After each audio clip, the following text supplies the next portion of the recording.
खमंग अशा चहाच्या मसाल्यासाठी 3 मोठे चमचे सुंठ, 2 मोठे तुकडे दालचिनी, 1 चमचा लवंग, 3 चमचे वेलची, अर्धा चमचे मिरे, एक छोटं जायफळ घ्यायचं, 2 चमचे बडीशेप घ्यायची. हे सगळं खमंग असं भाजून घ्यायचं. आधी कढईत बडीशेप भाजून घ्यायची. बडीशेप एका ताटात काढून घ्यायची आणि चेचलेली सुंठ त्यात घालायची. सुंठ झाल्यानंतर त्याच्यात जायफळ पण तुकडे थोडे करून टाकायचे.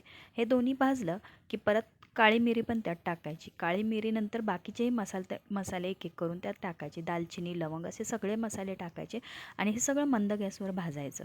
हे सगळं थंड करायला ठेवायचं आणि थंड झालं की मिक्सरवर बारीक करायचं. आणि झाला बघा आपला चहाचा मसाला तयार. असा हा बारीक मसाला चहात घातला की चहासुद्धा एकदम खमंग लागतो. हा चहाचा मसाला तयार झाला की एका काचेच्या भरणीत ठेवायचं. हा चहाचा मसाला काचेच्या भरणीत सहज 2 ते 3 महिने आरामात टिकतो आणि चहा तर एकदम मस्तच लागतो.